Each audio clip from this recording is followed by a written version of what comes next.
Hi guys, welcome back to my YouTube channel. I hope you're doing well. If you haven't already, please subscribe, comment, like and share this video if you enjoy it, and let's get right into it. So some people do so much to avoid making a loss than to make an equivalent gain. And it's important to know that some people will do so much to avoid making a loss. They will do so much to avoid losing abusive partners. They'll do so much to avoid losing a job than they would put in the same amount of effort to put themselves in a situation where they're in control of their time, they're in control of their money, and they have a lot of self-esteem and they're happy. In economics, there's a theory called loss aversion theory, and it's so true and can be applied to day-to-day life. For example, people would rather work extra hours, work extra days, stay longer at work, be the first one in the office and the last one to leave the office so that they can avoid being fired, so that they can avoid losing their job, than they would put in the same effort to make sure that they're in a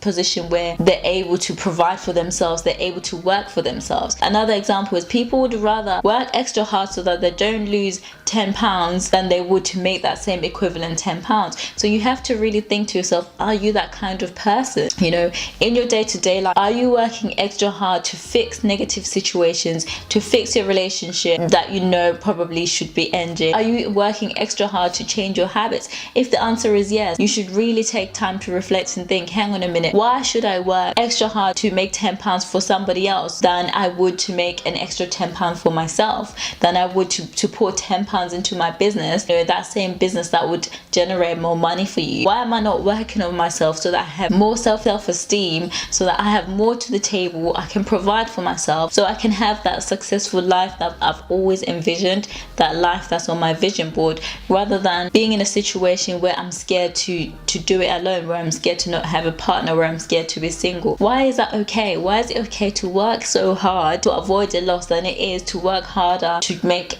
a positive gain, to make that equivalent gain? So you have to think to yourself, is it better that I work hard so I don't lose my job, or is it better for me to find alternative ways to make money so that I can be on a flexible schedule? Is it better for me to find alternative ways to live my life so I can fit in a fitness schedule? Whatever it may be that you're working so hard on, it's important to reflect and realize, hang on a minute, you're in control. You shouldn't be working twice as hard so you can save something. You shouldn't be working twice as hard so that you don't lose someone who's already mistreating you. At that point, who loses?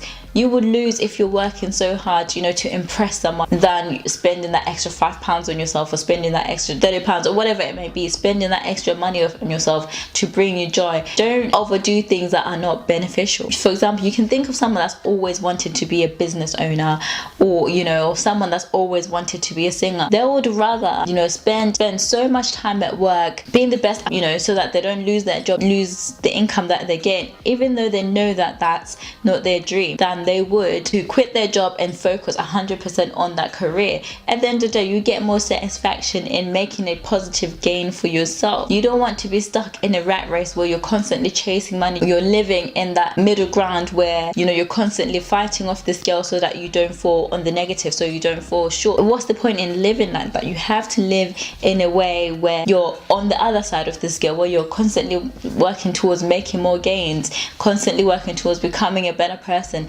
constantly working towards providing for your family. Whatever it may be, choose to make that extra £10.